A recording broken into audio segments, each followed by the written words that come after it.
আমি আপনি একসময় অস্তিত্বহীন ছিলাম, কথা ঠিক কিনা? অস্তিত্বহীন থেকে অস্তিত্বে এনেছেন কে? আল্লাহ তাআলা কালামে পাকের মধ্যে ইরশাদ করেন সূরা মারইয়ামের 67 নম্বর আয়াত, 16 পারার 9 নম্বর পৃষ্ঠায়, আওয়ালা ইয়াযকুরুল ইনসান আন্না খলাকনাহু মিন ক্বাবলু ওয়া লাম ইয়াকু শাইআ।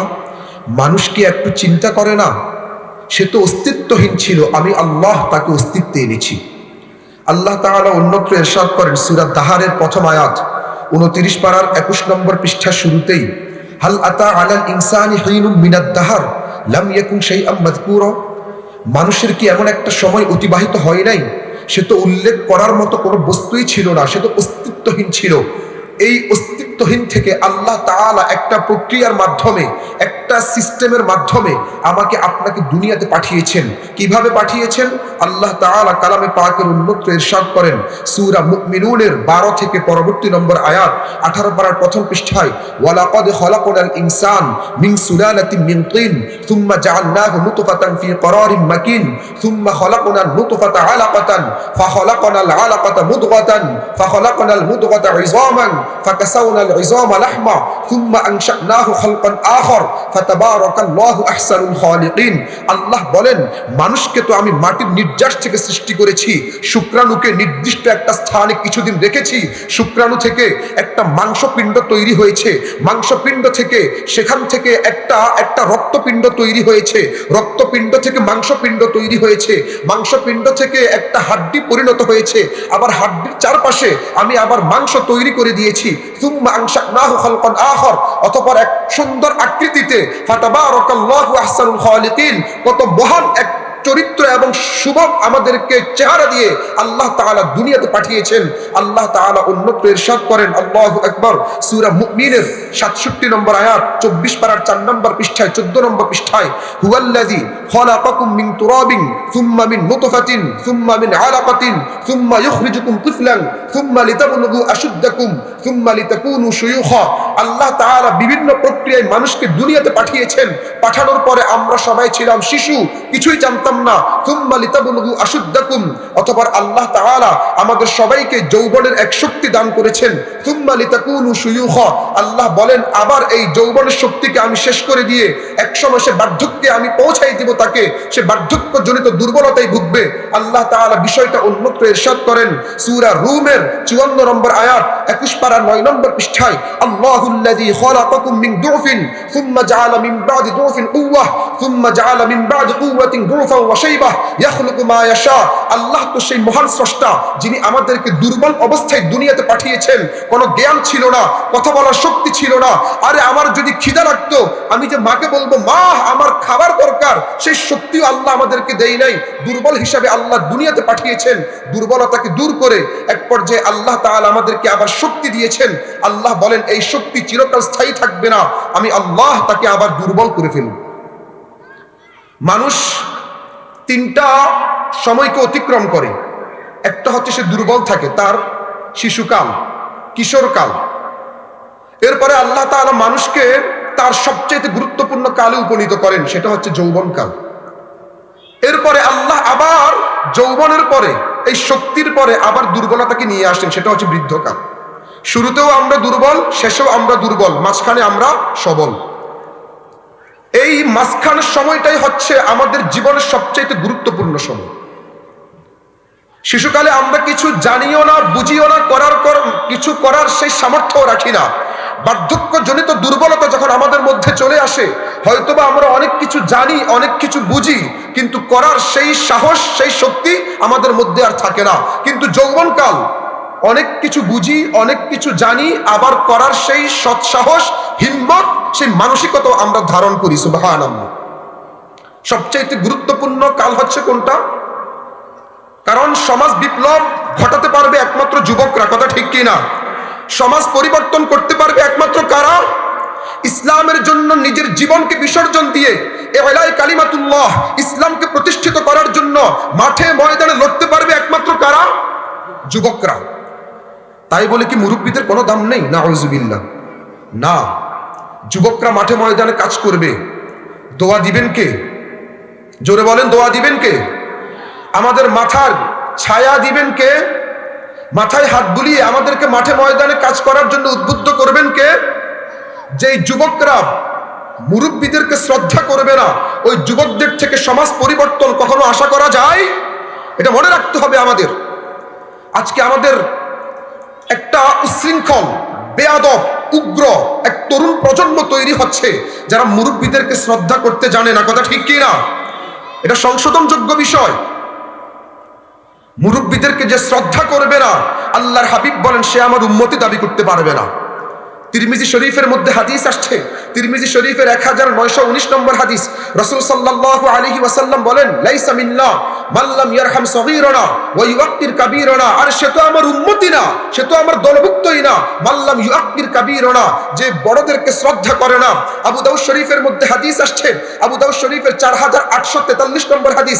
রাসূল সাল্লাল্লাহু আলাইহি ওয়াসাল্লাম বলেন, ইন্না মিন ইজলালিল্লাহ ইকরামাদিশ শাইবাতিল মুসলিম। মুরব্বিদেরকে, বয়স্কদেরকে শ্রদ্ধা করা ইন্না মিন ইজলালিল্লাহ, কেমন জানি আল্লাহকে শ্রদ্ধা করার নামান্তর। সুবহানাল্লাহ। বয়স্কদেরকে শ্রদ্ধা করা কাকে শ্রদ্ধা করার নামান্তর? আল্লাহকে। সহিহ হাদিস। আজকে আপনার বাবার বয়সী একজন বৃদ্ধর সামনে আপনি হাতে সিগারেট নিয়ে টান মারেন, সে যে আপনার বাবার বন্ধু, এই অনুভূতি আপনার থেকে উধাও হয়ে যায়। আপনার দ্বারা সমাজ কি পরিবর্তন হবে? আপনার দ্বারা সমাজের মানুষ কি আশা করবে? আপনি তো এক বেয়াদব প্রজন্ম তৈরি হচ্ছেন। অথচ বাবার বয়সী মুরব্বীদেরকে শ্রদ্ধা করা, তাদের সাথে সদ্ব্যবহার করা, এটা সর্বোত্তম একটা নেক আমল। তিরমিজি শরীফের মধ্যে হাদিস আসছে, তিরমিজি শরীফের 1903 নম্বর হাদিস। আল্লাহর হাবিব বলেন, ইন্না আবাররাল বিররি, সর্বোত্তম নেক আমল হচ্ছে এই ইয়াসিলার রাজুল আহলা উদ্দি আবিহি, নিজের বাবার বয়সী মুরব্বীদের সাথে ভালো ব্যবহার করা। ইন্না আবাররাল বির, এটা হচ্ছে সবচেয়ে উত্তম কাজ। সুবহানাল্লাহ।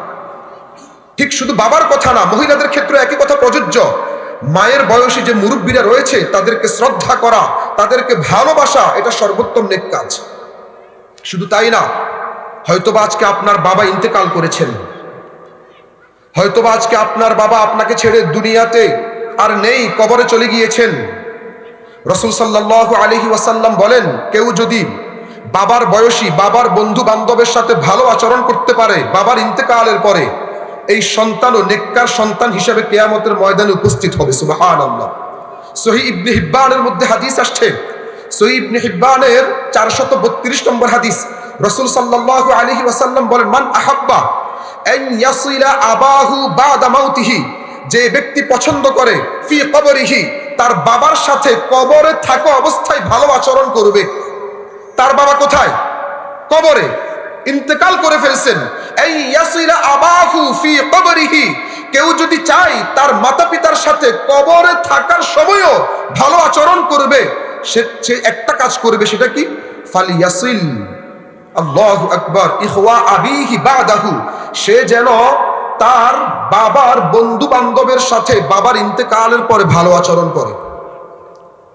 ফালিয়াসিল ইখওয়ান আবিহি বাদাহু, বাবার ইন্তেকালের পরে যারা বাবার সমবয়সী তাদের সাথে ভালো আচরণ করা, এটা হচ্ছে বাবার সাথে ভালো আচরণ করার নামান্তর। আমরা যারা যুবক, আমরা কি কখনো পারবো আমার বাবার সাথে খারাপ আচরণ করতে? আমরা কি পারবো আমার মায়ের সাথে খারাপ আচরণ করতে? তো সমাজের অন্য কোনো মুরব্বীদের সাথে আমি খারাপ আচরণ করব, অন্য কোনো বয়স্কদের সাথে কেন আমি বাজে ব্যবহার করব? এটা মুমিনের শান হতে পারে না। হে আমার যুবকরা, ভালো করে বুঝবেন, আজকে আপনি যুবক, একসময় কিন্তু আপনিও বৃদ্ধ হবেন। হবেন কি হবেন না? একসময় কিন্তু আপনিও বৃদ্ধ হবেন। এটা মনে রাখিয়েন, এটা মনে রাখিয়েন। আপনি যদি আজকে মুরব্বীদেরকে শ্রদ্ধার চোখে দেখেন, তাদেরকে শ্রদ্ধা করেন, আপনিও যখন মুরব্বী হয়ে যাবেন, আল্লাহ প্রদত্ত কিছু বান্দা তৈরি হবে যারা আপনাকেও শ্রদ্ধা করবে। আর আপনি যদি আজকে মুরব্বীদের সাথে খারাপ আচরণ করেন, আপনি যখন মুরব্বী হয়ে যাবেন তখন আপনার সাথে খারাপ আচরণ করার মতো কিছু লোক আল্লাহ তৈরি করে দিবেন। তিরমিজি শরীফের মধ্যে হাদিস আসছে, তিরমিজি শরীফের 2022 নম্বর হাদিস, মা আকরামা শাবুন শাইখান লিসিন্নিহি ইল্লা কাইয়াযাল্লাহু লাহু মা ইউকরিমুহু ইনদা সিন্নিহি। কোন যুবক যদি তার ওই যৌবনকালে মুরব্বীদেরকে শ্রদ্ধা করে, তো আল্লাহ তাআলাও তার বৃদ্ধ বয়সে তাকে শ্রদ্ধা করার মতো কিছু যুবক তৈরি করে দিবেন। কামা তাদিনু তুদানু, যেমন কর্ম তেমন ফল। হে আমার মা বোনরা, ভালো করে শুনে রাখেন, হে আমার ছেলের বউরা ভালো করে শুনে রাখেন, আজকে যারা শাশুড়ির সাথে খারাপ আচরণ করছেন, একদিন আপনিও কিন্তু শাশুড়ি হবেন, কথা ঠিক কিনা? তখন কিন্তু আপনার ছেলের বউ আপনাকে ঘৃণার চোখে দেখবে। হে আমার যুবকরা ভালো করে শুনে রাখেন, যারা আজকে বউয়ের খপ্পরে পড়ে মা বাবার সাথে খারাপ আচরণ করছেন, সেদিন বেশি দূরে নয়, আপনিও কিন্তু কোন সন্তানের মা বাবা হবেন, আপনিও কিন্তু একসময় কোন সন্তানের মাতা পিতা হবেন। তখন আপনার সন্তানও তার বউয়ের কথা শুনে আপনার সাথে খারাপ আচরণ করবে। এটা মনে রাখিয়েন। এই দিন দিন নয়, আরো দিন। আজকে আপনি যুবক, কালকে আপনি বৃদ্ধ। আজকে আপনি হয়তোবা একজন সন্তান, কালকে আপনি একজন পিতা। আজকে সন্তান হয়ে আপনি আপনার পিতার সাথে যেমন ব্যবহার করবেন, কালকে যখন আপনি পিতা হবেন আপনার সন্তানও আপনার সাথে তেমনই আচরণ করবে। এজন্য সমাজ পরিবর্তন করবে যুবকরা। তবে যুবকরা মুরব্বীদেরকে কোনো অবস্থাতেই অবহেলা করতে পারবে না, অসম্মান করতে পারবে না। সর্বোচ্চ শ্রদ্ধাটুকু মুরব্বীদের জন্য ব্যয় করে যেই যুবকরা ইসলামের জন্য প্রস্তুতি গ্রহণ করবে, তাদের মাধ্যমেই সমাজে বিপ্লব ঘটবে, কথা ঠিক কি না? যুবকরাই সমাজের হাল ধরবে। যুগে যুগে আল্লাহ তাআলা নবীদেরকে নবুয়ত দান করেছেন বেশিরভাগ ক্ষেত্রে যুবক বয়সে। কোরআনে বহু আয়াত রয়েছে। ইউসুফ আলাইহিস সালামের ক্ষেত্রে আল্লাহ তাআলা ইরশাদ করেন সূরা ইউসুফের 22 নম্বর আয়াত, 12 পারা 16 নম্বর পৃষ্ঠার একবারে শেষেই, ওয়ালাম্মা বালাগা আশুদ্দাহু আতাইনাহু হুকমান ওয়া ইলমা। ইউসুফ আলাইহিস সালাম যখন যৌবনের একবারে পূর্ণতায় পৌঁছেছেন, তখনই আমি তাকে ইলম, হিকমত, নবুয়ত দান করেছি। মূসা আলাইহিস সালামের ক্ষেত্রেও আল্লাহ তাআলা অনুরূপ কথা বলেছেন সূরা কসসের 14 নম্বর আয়াত, 20 পারার 6 নম্বর পৃষ্ঠার একবারে শুরুতেই, ওয়ালাম্মা বালাগা আশুদ্দাহু ওয়াস্তাওয়া আতাইনাহু হুকমান ওয়া ইলমা। মূসা আলাইহিস সালাম যখন যৌবনের পূর্ণতায় পৌঁছেছে, তখনই আমি মূসা আলাইহিস সালামকে নবুয়ত দান করেছি, হিকমত দান করেছি, ইলম দান করেছি। ইব্রাহিম আলাইহিস সালামের কথাও কোরআনের মধ্যে আসছে সূরাতুল আম্বিয়া 7 নম্বর আয়াত, 17 পারার 6 নম্বর পৃষ্ঠায়, ক্বালু সামি'না ফাতান ইয়াযকুরুহুম ইউকালু লাহু ইব্রাহিম। ইব্রাহিম আলাইহিস সালাম যখন তাদের মূর্তিকে ভেঙে দিল, তারা পেরেশান, আমাদের মূর্তিকে কে আঘাত করলো, তখন লোকেরা বলতে লাগলো সামি'না ফাতান, আমরা এমন এক যুবককে জানি, এমন এক যুবকের ব্যাপারে আমরা শুনেছি যে কিনা তোমাদের মূর্তিদের ব্যাপারে খারাপ আচরণ করে, খারাপ মন্তব্য করে। এই আয়াত দ্বারা বোঝা যায় ইব্রাহিম আলাইহিস সালাম যখন তাওহীদের পক্ষে কথা বলেছিলেন, শিরকের বিরুদ্ধে কথা বলেছিলেন, তখন তিনি ছিলেন একজন যুবক। এই আয়াতের তাফসীরের মধ্যে আল্লামা ইবনে কাসির রাহমাতুল্লাহি আলাইহি সুস্পষ্টভাবে সনদের সাথে উল্লেখ করেন, আন ইবনে আব্বাস রাদিয়াল্লাহু তাআলা আনহুমা قال, হযরত ইবনে আব্বাস রাদিয়াল্লাহু তাআলা আনহুমা বলেন, মা বাআসাল্লাহু নাবিয়্যান ইল্লা শাবান। যুগে যুগে আল্লাহ যত নবী পাঠিয়েছেন, সবাইকে আল্লাহ যুবক বয়সে নবী করেছেন। যত নবী রাসূলগণ দুনিয়ার মধ্যে আসছে, যৌবন অবস্থায় তারা নবুয়ত প্রাপ্ত হয়েছে। আর শুধু নবী না, বরং হকের পক্ষে যারা ছিল, ইতিহাস সাক্ষী দেয় যুবকরাই হকের জন্য লড়েছে, যুবকরাই অন্যের বিরুদ্ধে কথা বলেছে। সামাজিকতার দোহাই দিয়ে তারা অন্যায়কে গ্রহণ করে নেয় নাই, বরং অন্যায়ের বিরুদ্ধে তারা বজ্র কঠোর ছিল। সূরাতুল কাহফের মধ্যে আসহাবে কাহফের কথা আলোচনা আসছে। আমাদের সূরাতুল কাহফের 13 নম্বর আয়াত, 15 পারা 13 নম্বর পৃষ্ঠায়, নাহনু নাকুসু আলাইকা নাবআহুম বিল হক ইন্নাহুম ফিতয়াতুন আমানু বিরাব্বিহিম ওয়াজিদনাহুম হুদা। যারা আসহাবে কাহফের যেই যুবকগুলো ছিল, আল্লাহ বলেন ইন্নাহুম ফিতয়াহ, তারা ছিল কিছু যুবক। ইন্নাহুম ফিতয়াহ আমানু বিরাব্বিহিম, যুগের সাথে তারা তাল মিলাই নাই। যুগ একদিকে, সমাজ একদিকে, রাষ্ট্র একদিকে, পরিবার একদিকে, তারা আল্লাহকে ভালোবেসে আল্লাহর ভয় অন্তরে ধারণ করে আমানু বিরাব্বিহিম, তারা তাদের প্রভুর উপর ঈমান এনেছিল। ওয়াজিদনাহুম হুদা, আল্লাহ বলেন তাদের এই ঈমানের উপর আমি আরো ঈমানকে বৃদ্ধি করে দিয়েছি। সুবহানাল্লাহ। মূসা আলাইহিস সালামের ঘটনা। মূসা আলাইহিস সালাম যখন নবুয়তের দাওয়াত দেয়া শুরু করলেন, সূরা ইউনূসের মধ্যে আয়াত আসছে, সূরা ইউনূসের 83 নম্বর আয়াত, 11 পারা 17 নম্বর পৃষ্ঠায়, ফামা আমানা লিমূসা ইল্লা যুররিয়াতুম মিন কওমিহি আলা খাউফিন মিন ফিরআউন ওয়া মালাইহিম আন ইফতিনাহুম। মূসা আলাইহিস সালাম যখন তাওহীদের দাওয়াত দেয়া শুরু করলেন, শিরকের বিরুদ্ধে কথা বলা শুরু করলেন, কুফরের বিরুদ্ধে কথা বলা শুরু করলেন, ফামা আমানা লিমূসা, মূসার উপর কেউ ঈমান আনে নাই, ইল্লা যুররিয়াহ, কয়েকজন যুবক ঈমান এনেছিল। তারা ফিরআউনকে ভয় করে নাই, তারা তাদের নেতৃস্থানীয় বেঈমানদেরকে তারা ভয় করে নাই। মূসা আলাইহিস সালাম দাওয়াত দিয়েছে, তারা হককে কবুল করে নিয়েছে। সুবহানাল্লাহ। যুগে যুগে হককে বেশি কবুল করে যুবকরাই। ইবনুল কাইয়িম আল জাওজি রাহমাতুল্লাহি আলাইহি তিনি তার মিফতাহু দারিস সাআদার মধ্যে একটা কথা সুস্পষ্ট ভাষায় বলেছেন, ওয়া আকসারুল মুস্তাজিবিন কানু মিনাশ শাবাব। উনি বলেছেন যুগে যুগে হককে বেশি কবুল করেছেন যুবকরাই। ফাআম্মা শুয়ুখ, যারা বৃদ্ধ তারা, ফাগালিবান কানু আলা আদাতিহিম ওয়া দীনি আবাইহিম, বৃদ্ধরা অধিকাংশ ক্ষেত্রেই তারা সামাজিকতার দোহাই দিয়ে হককে কবুল করে না। ওয়া দীনি আবাইহিম, বাপদাদার মতাদর্শ তারা ছাড়তে চায় না। দেখবেন এখন যদি কোনো যুবক ওলামায়ে কেরাম সমাজের মধ্যে একটা কুসংস্কার চলে, একটা বেদাত চলে, তার বিরুদ্ধে কথা তুলে, তখন বৃদ্ধরা বলে উঠবে সেই বেশি বুঝছে, আর কেউ বুঝে নাই। বলে কি বলে না?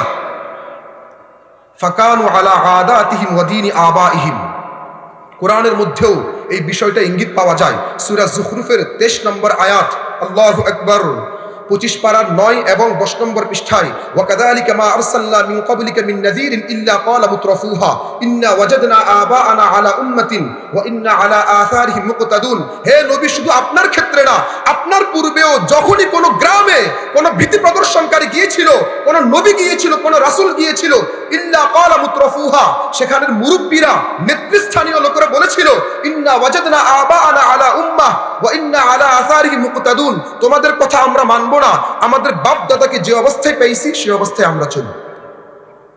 আপনি ইতিহাস দেখেন, রাসূল সাল্লাল্লাহু আলাইহি ওয়াসাল্লাম যখন দাওয়াত দেয়া শুরু করলেন, মক্কার যারা বয়স্ক লিডার ছিল তারা কিন্তু সহজে ইসলাম ধর্ম গ্রহণ করে নাই।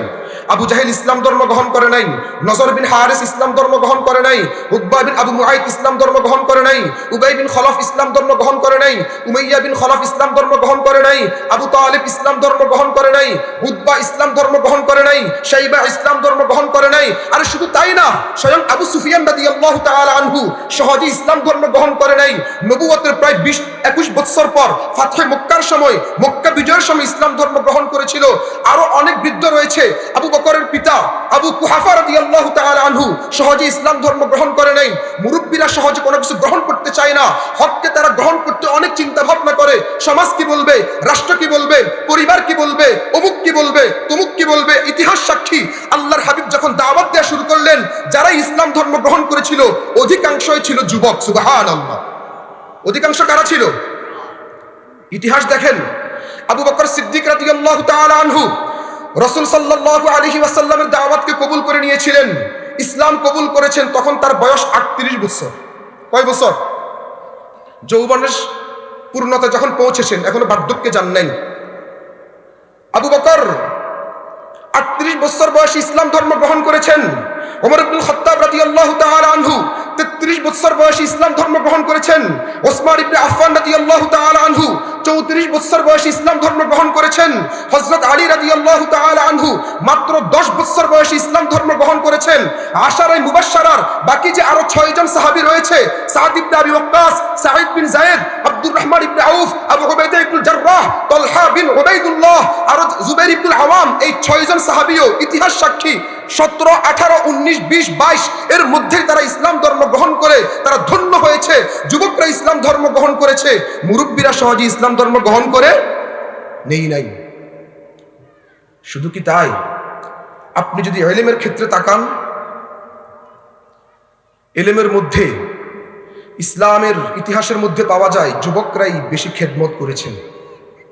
বেশি খেদমত করেছেন কারা? যুবকরাই। আপনি দেখেন, আল মুকসিরুন ফিল হাদিস যারা ছিল, যারা বেশি বেশি হাদিস বর্ণনা করেছে রাসূল সাল্লাল্লাহু আলাইহি ওয়াসাল্লাম থেকে, তারা কেউ বৃদ্ধ ছিল না। মুকসিরুন ফিল হাদিস বলা হয় 7 জন সাহাবীকে। হযরত আবু হুরায়রা রাদিয়াল্লাহু তাআলা আনহু, যিনি রাসূল সাল্লাল্লাহু আলাইহি ওয়াসাল্লাম থেকে 5374টা হাদিস বর্ণনা করেছেন, এই সাহাবী রাসূল সাল্লাল্লাহু আলাইহি ওয়াসাল্লামের ইন্তেকালের সময় তার বয়স ছিল মাত্র 32 বছর। 2 নম্বর আব্দুল্লাহ ইবনে ওমর রাদিয়াল্লাহু তাআলা আনহুমা, যিনি রাসূল সাল্লাল্লাহু আলাইহি ওয়াসাল্লাম থেকে সর্বমোট হাদিস বর্ণনা করেছিলেন 2630টা হাদিস। ইতিহাস সাক্ষী রাসূল সাল্লাল্লাহু আলাইহি ওয়াসাল্লামের ইন্তেকালের সময় তার বয়স ছিল মাত্র 20-21 বছর। 3 নম্বর হযরত আনাস ইবনে মালিক রাদিয়াল্লাহু তাআলা আনহু, যিনি রাসূল সাল্লাল্লাহু আলাইহি ওয়াসাল্লাম থেকে 2286টা হাদিস বর্ণনা করেছেন, ইতিহাস সাক্ষী রাসূল সাল্লাল্লাহু আলাইহি ওয়াসাল্লামের ইন্তেকালের সময় তার বয়স ছিল মাত্র 20 বছর। 4 নম্বর যিনি অধিক হারে হাদিস বর্ণনা করেছেন, আমাদের আম্মাজান আয়েশা সিদ্দিকা রাদিয়াল্লাহু তাআলা আনহা, তিনি হাদিস বর্ণনা করেছিলেন 2210টা হাদিস। আম্মাজান আয়েশা 2210টা হাদিস বর্ণনা করেছেন।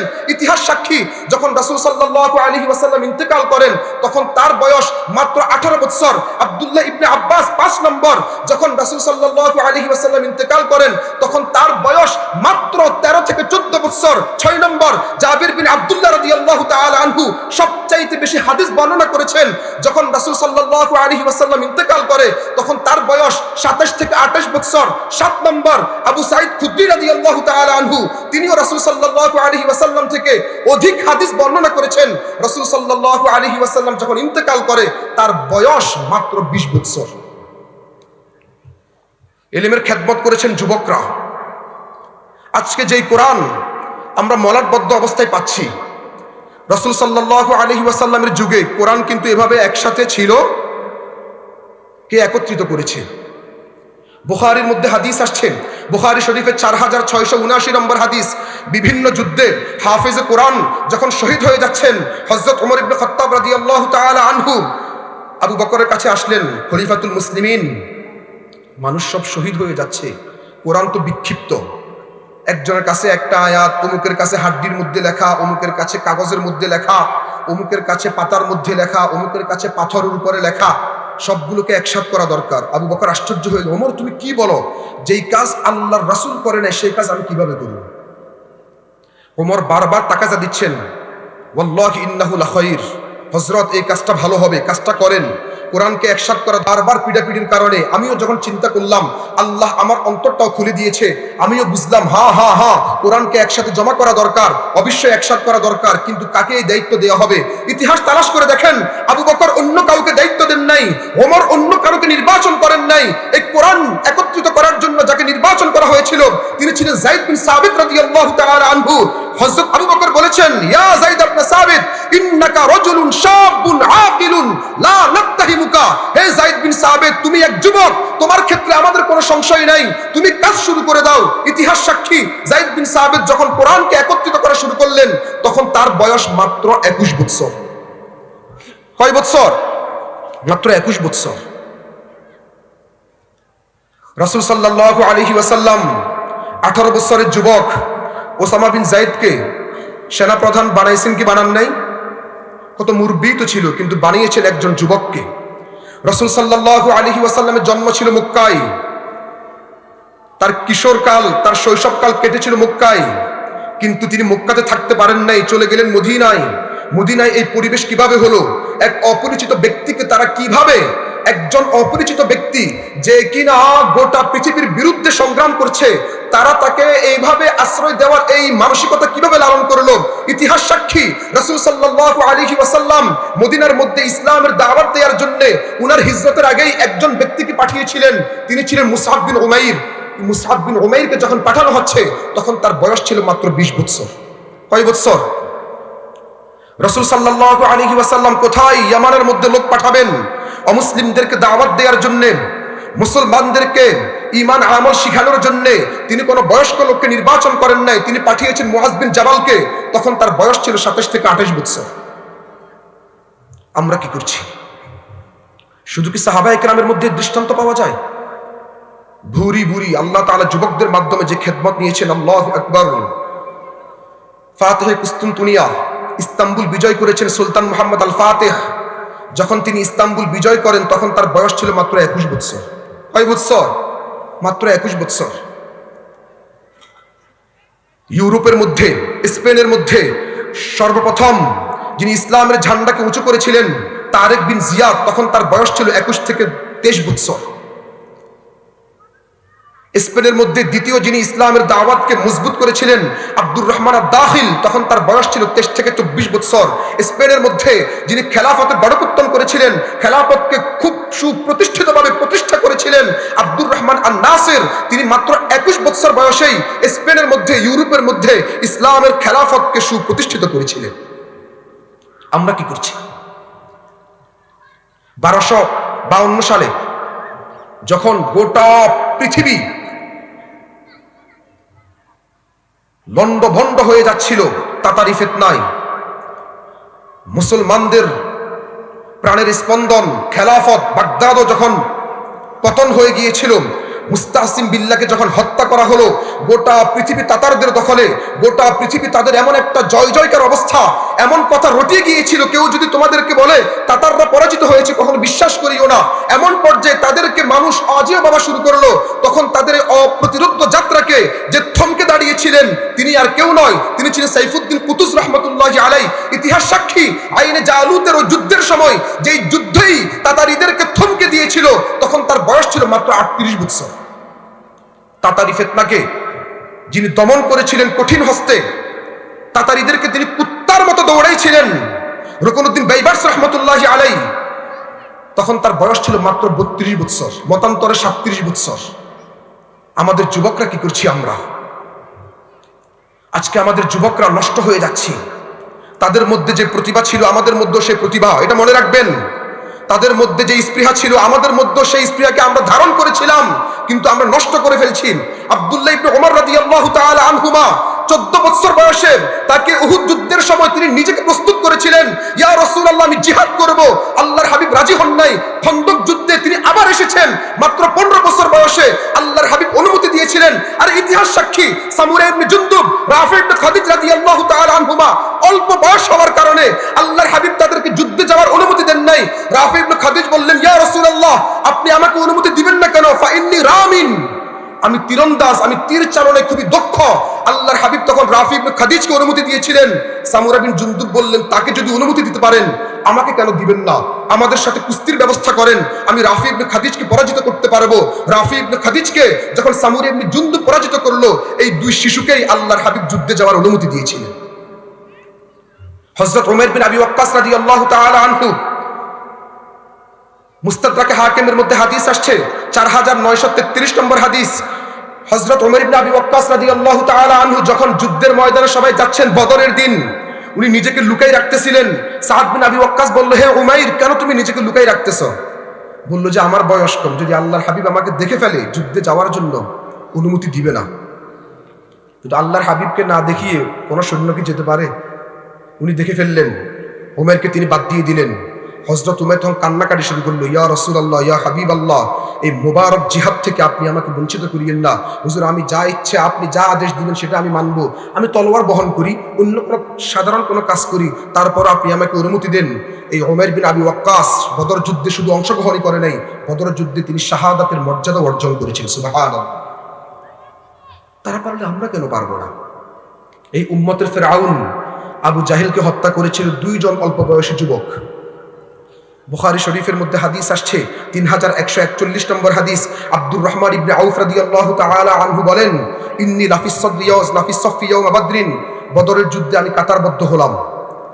কাতারবদ্ধ হওয়ার পর ইলতাফাততু আন ইয়ামিন ওয়া ইয়াসারি, আমি ডানে বামে তাকালাম, হাই দেখি যে ফাতায়ান হাদিস আসিন, আমি দেখলাম আমার ডান পাশেও অল্প বয়সী এক যুবক। আমি আমার বাম দিকে তাকালাম, দেখলাম যে সেখানে অল্প বয়সী এক যুবক। আমি মনে মনে একটু কষ্ট পেলাম, দুই সাইডে দুজন হাট্টা কাট্টা নওজওয়ান থাকতো, একটু ভালো লাগতো। অল্প বয়সী যুবক, এটা চিন্তা করতে না করতে হঠাৎ ফাগামাজানি আহাদুহুমা, তাদের একজন আমাকে খোঁচা মারল, চাচা তারিফু আবা জাহেল, আপনি কি আবু জাহেলকে চিনেন? আমি বললাম, চিনি তো, তোমার কি কাজ? ওই যুবক তখন বলেছিল, মাত্র 15 বছরের যুবক মুআজ মুআওয়াজ, ওই যুবক তখন বলেছিল, উখবিরতু আন্নাহু ইয়াসুব্বুন নাবিয়্য সাল্লাল্লাহু আলাইহি ওয়াসাল্লাম, আমি খবর পেয়েছি আবু জাহেল এই কুলাঙ্গার আমার নবীকে নিয়ে কটূক্তি করেছে। আজকে যদি ইন্নী লা ইন রাআইতু, আজকে যদি আমি তাকে দেখি, আকতুলা আও আমুতা দুনা, হয়তোবা তাকে হত্যা করে জাহান্নামে পাঠাবো, কিংবা নিজের শহীদ হয়ে জান্নাতে চলে যাব। কতক্ষণ পরে দেখলাম বাম পাশের লোকজনও সেম প্রশ্ন আমাকে করলো। কিছুক্ষণ পরে আমি আবু জাহেলকে দেখলাম। এই দুই যুবককে বললাম, হেই, তোমরা না আবু জাহেলকে দেখতে চাইছিলা? ওই যে আবু জাহেলকে দেখা যায়। আল্লাহু আকবার। বুখারীর মধ্যে বর্ণনা আসছে, 3988 নম্বর হাদিসের বর্ণনা, ফাশাদ্দা আলাইহি মিসলা সাকরাইন, বাজ পাখি যেভাবে আক্রমণ করে থাবা মারে, মুআজ মুআওয়াজ 14-15 বছরের যুবক এভাবে আবু জাহেলের উপর এমন যেন থাবা মারলো, আবু জাহেলকে জাহান্নামে পাঠিয়ে দিল। মুআজ মুআওয়াজ যদি আবু জাহেলকে পাঠাতে পারে আল্লাহর নবীকে কটূক্তি করার কারণে, আমরা 25 বছরের যুবক, আমরা 30 বছরের যুবক, 35 বছরের যুবক, আজকে আমার সামনে আমার নবীকে কটূক্তি করা হয়, আমার সামনে শরীয়তকে নিয়ে ব্যঙ্গ করা হয়, আল্লাহকে গালি দেওয়া হয়, আমি আপনি চুপ করে বসে আছি। কেমন যুবক হলাম, কেমন মুসলমান হলাম, কেমন ঈমান ধারণ করলাম? কেন আমার ঈমানের মধ্যে কি হলো? কুল্লু মাউলুদিন ইউলাদু আলাল ফিতরাহ, আমার মধ্যেও তো মুআজ মুআওয়াজের সেই উৎপাদন ছিল, সেই প্রতিভা ছিল, সেই এক যোগ্যতা দিয়েই আল্লাহ আমাকে দুনিয়াতে পাঠিয়েছেন। তবে কেন সেই যোগ্যতাকে আমি নষ্ট করে দিচ্ছি? বলেন। বুখারী শরীফের মধ্যে হাদিস আসছে 1395 নম্বর হাদিস, 1385 নম্বর হাদিস, কুল্লু মাউলুদিন ইউলাদু আলাল ফিতরাহ, প্রত্যেকটা সন্তানকেই আল্লাহ তাআলা ফিতরত যোগ্যতা দিয়ে দুনিয়াতে পাঠান। মুআজ মুআওয়াজকে যে যোগ্যতা দিয়ে পাঠিয়েছে, আমাকেও ঠিক সেই যোগ্যতা দিয়ে পাঠানো হয়েছিল। আজকে আমাদের মা বোনরা সন্তানদেরকে এমনভাবে লালন পালন করি, 10 বছর 15 বছর হয়ে যায়, উল্টা আরো মানা করে, থাক রোজা রাখিস না, স্বাস্থ্য নষ্ট হয়ে যাবে, বলে কি বলে না? অথচ ইসলামের নির্দেশ 7 বছর হলে নামাজের আদেশ দাও। নামাজ যেমন ফরজ, রোজাও তেমন ফরজ। সুতরাং রোজা যেমন 7 বছর থেকে, নামাজ যেমন 7 বছর থেকে, রোজারও আদেশ হবে কয় বছর থেকে? 7 বছর থেকে। এটা মনে রাখবেন। আবু দাউদ শরীফের মধ্যে হাদিস আসছে, আবু দাউদ শরীফের 495 নম্বর হাদিস, রাসূল সাল্লাল্লাহু আলাইহি ওয়াসাল্লাম ইরশাদ করেন, মুরু আওলাদাকুম বিসসালাহ ওয়া হুম আবনাউ সাবঈ সিনিন, হে আমার উম্মতরা, তোমরা তোমাদের সন্তানদেরকে নামাজের আদেশ করো যখন তারা 7 বছরের থাকবে। ওয়াদরিবুহুম আলাইহা, তাদেরকে তোমরা নামাজের জন্য মারধর করো। ওয়া হুম আবনাউ 10 সিনিন, যখন তাদের বয়স 10 বছর হয়ে যাবে। আজকে আমাদের মা বোনদের অবস্থা কি? আজকে আমাদের অভিভাবকদের অবস্থা কি? আজকে আমাদের সমাজের অবস্থা কি? 10 বছর হয়ে যায়, সন্তান নামাজ পড়ে না, মা বাপ কখনো বলে না যা যা গিয়ে নামাজ পড়। আজকে আমাদের সন্তানের 20 বছর হয়ে যায়, ছেলে রোজা রাখে না, মেয়ে রোজা রাখে না, মা কখনো তাকে বলে না আরে একটু রোজা রাখিস না, বাবা একটু বলে না আরে একটু রোজা রাখিস না, আরো উল্টা বলে যে রোজা রাখিস না যদি শরীরে কষ্ট হয়ে যায়, বলে কি বলে না? আমাদের এই প্রতিভাকে নষ্ট করে দিচ্ছে আমাদের সমাজ, আমাদের এই প্রতিভাকে নষ্ট করে দিচ্ছে আমাদের এই সোসাইটি, আমাদের এই প্রতিভাকে নষ্ট করে দিচ্ছে আমাদের মাতা পিতা। আমাদের মধ্যে যেই এক সুপ্ত প্রতিভা ছিল, যদি আমরা ভালো গাইডলাইন পেতাম, যদি আমরা সেটাকে কাজে লাগাতে পারতাম, আমরাও মুআজ মুআওয়াজ হতে পারতাম। যদি আজকে আমাদের মা বাবারা, এই সমাজ, এই রাষ্ট্র যদি আমাদেরকে সঠিকভাবে পরিচালনা করতে পারত, হয়তো বা 15 বছর বয়সে কিছু করতে পারতাম না, কিন্তু 25 বছর বয়স যখন আমার হবে, আমিও খেলাফতের স্বপ্ন দেখতাম, আমিও ইসলামকে বিজয় করার স্বপ্ন দেখতাম। আমার মা বাবা যদি আমাকে পরিচালনা করত, আমিও বাইতুল মুকাদ্দাস বিজয় করার স্বপ্ন দেখতাম। আমার মা বাবা, আমার সোসাইটি, আমার রাষ্ট্র, আমার অভিভাবকরা যদি আমাদেরকে এইভাবে লালন পালন করত, 15 বছর বয়সেও আমিও জিহাদ করে শহীদ হওয়ার স্বপ্ন দেখতাম। আমি শহীদ হয়ে ইসলামের জন্য নিজেকে বিসর্জন করতাম।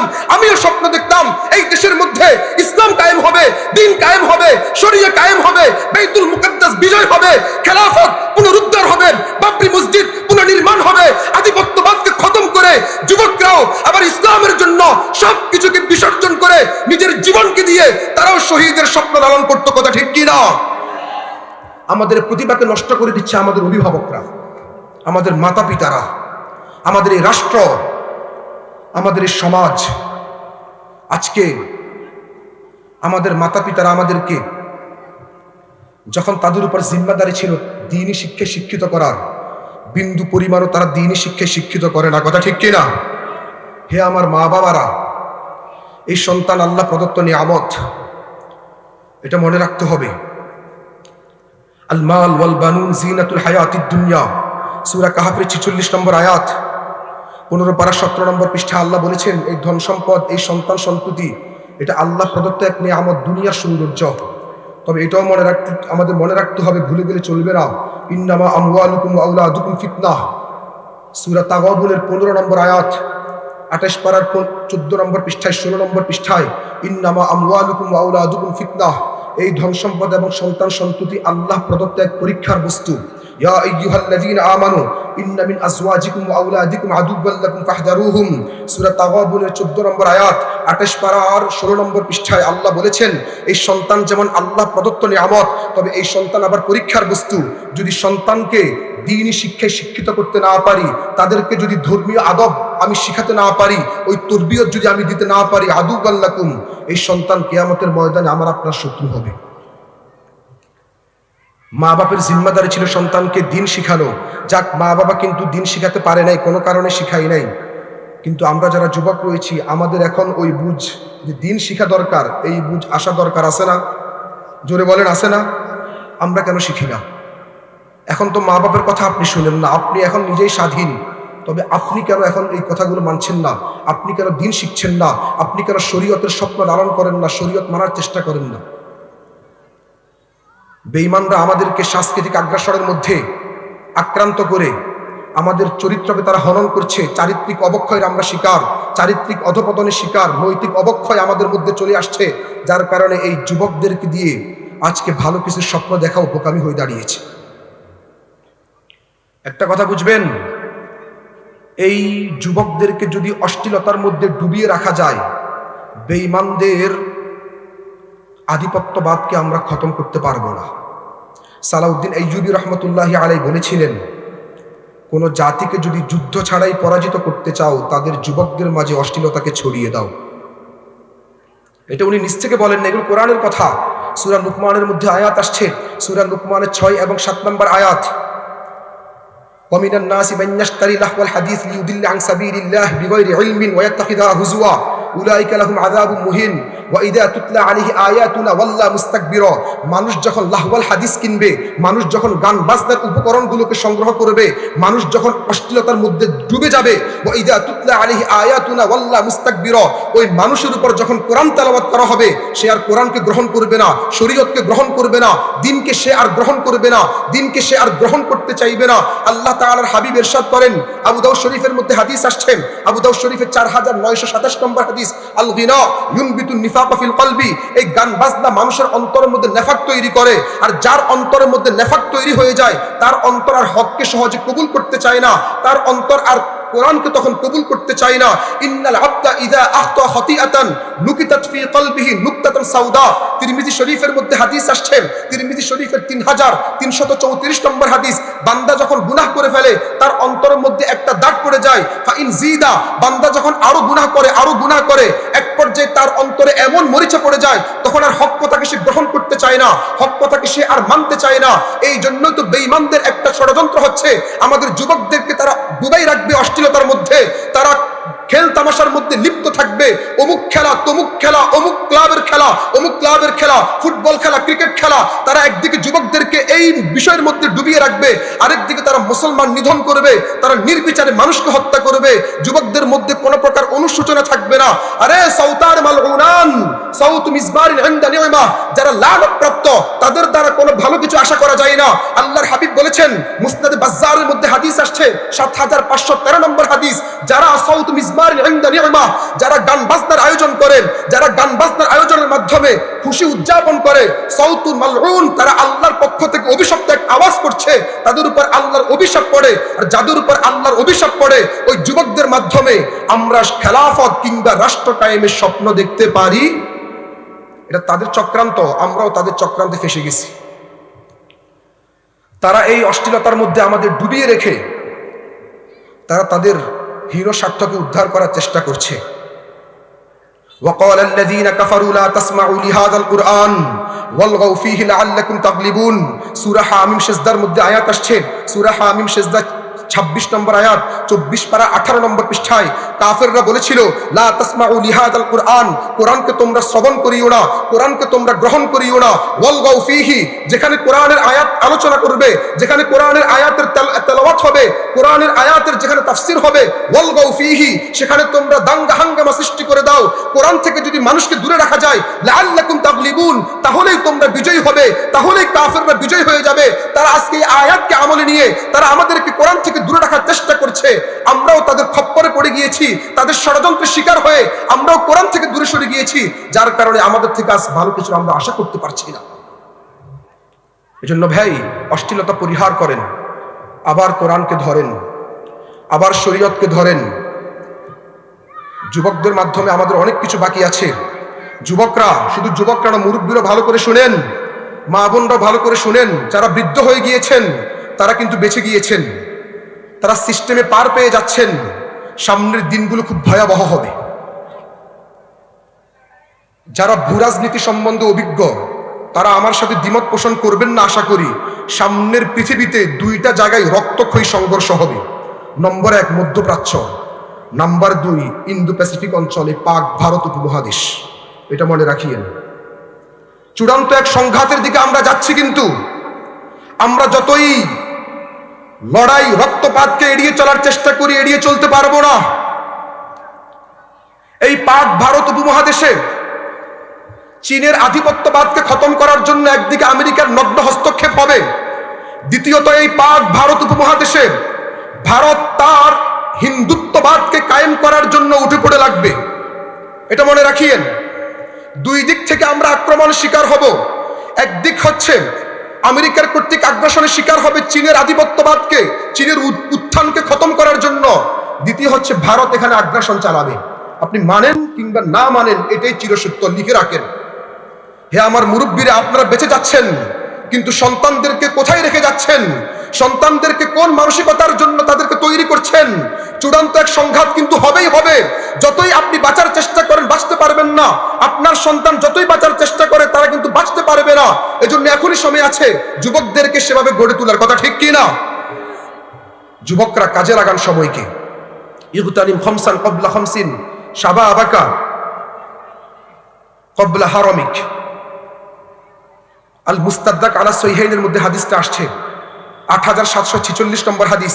রাসূল সাল্লাল্লাহু আলাইহি ওয়াসাল্লাম বলেছেন, হে যুবকরা, হে উম্মতরা, শাবাবাকা ক্বাবলা হারামিক, বার্ধক্য আসার পূর্বে তোমার যৌবনকে তুমি কাজে লাগাও। কিয়ামতের ময়দানে যে কয়েকটা প্রশ্ন করা হবে, তন্মধ্যে একটা প্রশ্ন থাকবে কিন্তু এই যৌবন কালকে নিয়ে। তিরমিজি শরীফের মধ্যে হাদিস আসছেন, তিরমিজি শরীফের 2416 নম্বর হাদিস। রাসূল সাল্লাল্লাহু আলাইহি ওয়াসাল্লাম ইরশাদ করেন, লা তাজুলু কদম ইবনি আদম ইয়াউমাল কিয়ামাহ মিন ইনদি রাব্বিহি হাত্তা ইউসআলা আন খামসিন। কিয়ামতের ময়দানে 5টা প্রশ্নের উত্তর দেয়া ব্যতীত কোনো মানুষ সামনে আগাতে পারবে না। তন্মধ্যে একটা প্রশ্ন থাকবে, আন শাবাবিহি ফিমা আবলাহু, নিজের যৌবনকালকে কোন পথে খরচ করেছি। এই জন্য যারা বার্ধক্যে চলে গিয়েছে, যদি যৌবনকে ইসলামের পথে খরচ করতে না পারেন তাওবা করেন। আর আমরা যারা যুবক রয়েছি আমাদের হিম্মত করতে হবে যৌবনকালকে ইসলামের পথে খরচ করব। হাদিসের মধ্যে আসছে, বুখারী শরীফের 660 নম্বর হাদিস। রাসূল সাল্লাল্লাহু আলাইহি ওয়াসাল্লাম বলেন, সাবআতুন ইউযিল্লুহুমুল্লাহু ফি যিল্লিহি ইয়াওমা লা যিল্লা ইল্লা যিল্লু। 7 শ্রেণীর মানুষকে আল্লাহ তাআলা তার কুদরতি আরশের ছায়ায় আশ্রয় দিবেন। তার মধ্যে এক প্রকার হচ্ছে শাবুন নাশা ফি ইবাদাতি রাব্বিহি, যে যুবক তার যৌবনকালকে আল্লাহর পথে খরচ করেছেন। এই জন্য যুবকরা এখনো সময় রয়েছে। মুসনাদে আহমদের মধ্যে হাদিস আসছে, মুসনাদে আহমদের 17371 নম্বর হাদিস। রাসূল সাল্লাল্লাহু আলাইহি ওয়াসাল্লাম বলেন, আজিবা রব্বুনা, আমাদের রব খুশি হয়ে যায়, আনিশ শাব, ওই যুবককে নিয়ে, লাইসাত লাহু সাবওয়া, যেই যৌবনের কারণে নীতি নৈতিকতাকে বিসর্জন দেয় না, যৌবনের তড়পের কারণে যে কিনা অশ্লীলতার মধ্যে জড়ায় না, আল্লাহ ওই যুবককে নিয়ে খুশি হয়ে যায়। আমরাও আল্লাহকে খুশি করব, শয়তানকে খুশি করব না। আমরা আল্লাহকে খুশি করব। দিন কায়েমের জন্য, দ্বীনের জন্য আমরা আমাদের যৌবনকে খরচ করব। রাজি আছি তো ইনশাআল্লাহ? রাজি আছি তো ইনশাআল্লাহ? এই যৌবনকাল আল্লাহর জন্য ব্যয় করব ইনশাআল্লাহ। এই যৌবনকাল শরীয়তের জন্য ব্যয় করব ইনশাআল্লাহ। আল্লাহ তাআলা আমাদের সবাইকে তৌফিক দান করুন। সংক্ষিপ্ত পরিসরে কিছু কথা বলেছি, আমলযোগ্য কথাগুলোর উপর আল্লাহ তাআলা আমাদের সবাইকে আমল করার তৌফিক দান করুন। আসসালামু আলাইকুম ওয়া রাহমাতুল্লাহি ওয়া বারাকাতুহু।